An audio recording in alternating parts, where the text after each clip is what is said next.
મારા વાલા પ્રિયો, ઈશુના નામમાં હું તમને શુભેચ્છા પાઠવું છું. શું આ જોયું મુનાર? કેરળ રાજ્યની અંદર એક સ્ટેશન છે, હિલ સ્ટેશન છે. તેની આસપાસનો વિસ્તાર સુંદર છે અને પહાડી વિસ્તારમાં આવા ઘણા બધા ચાના બગીચા છે. અને તેવી જ રીતે તેમણે અહીં પણ એક સુંદર બગીચો રાખ્યો છે. આપણે જે પણ શહેરમાં જઈએ છીએ ત્યાં આપણને આ પ્રકારનું હૃદય દેખાય છે અને તે શું કહે છે? મને આ સ્થળ ગમે છે. અહીં મુનાર છે, તે કહે છે મને મુનાર ગમે છે.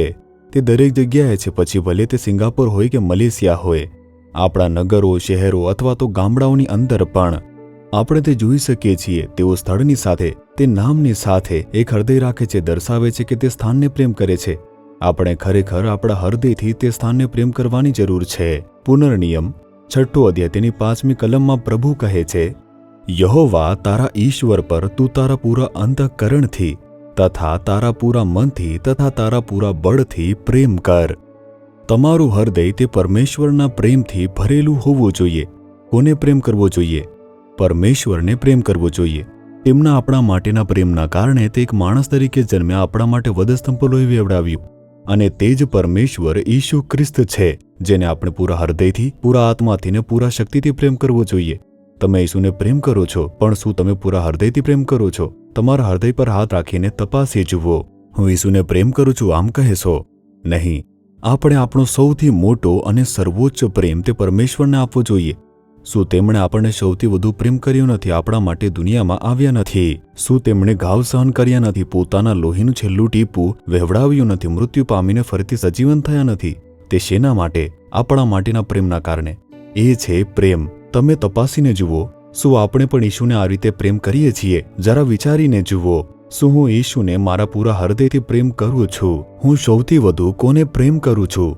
શું દુનિયાના કોઈ પણ કરતા અથવા તો કંઈ પણ કરતા પરમેશ્વરને પ્રેમ કરું છું? વિચારીને જુઓ. તમને કેટલીક વસ્તુઓ ગમે છે, તમે કહો છો તેના વિના જીવી શકતા નથી. મોબાઈલ ફોન, શું ઓછામાં ઓછો એક દિવસ તેના વગર તમે રહી શકો છો? પણ ઈસુ વિના રહો છો, પ્રાર્થના વિના રહો છો, બાઇબલ વાંચન વગર રહો છો, પણ મોબાઈલ ફોન વગર રહેશો નહીં. તો પછી તમને સૌથી વધુ શું ગમે છે? આજે પસ્તાવો કરી કહો, હે પ્રભુ, કૃપા કરી માફ કરો. હું તમને મારા મોબાઈલ ફોન અથવા તો દુનિયાના લોકો અથવા જે કશું પણ છે તેના કરતાં વધુ તમને પ્રેમ કરીશ. હું તમારા વિના રહી શકતો નથી. જો તમે તેને એટલી હદે પ્રેમ કરવા પ્રતિબદ્ધ છો, તે તમને વધુ પ્રેમ કરશે, તે તમને ભેટી પડશે અને તે તમને આશીર્વાદ આપીને આનંદિત કરશે.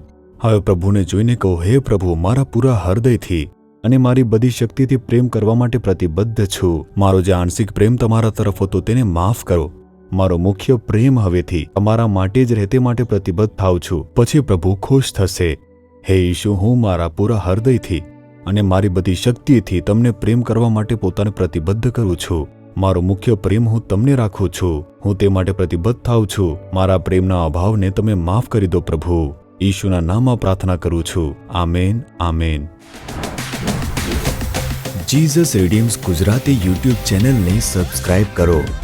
દરેક નવા કાર્યક્રમની માહિતી મેળવવા માટે બેલ આઇકન પર ક્લિક કરો.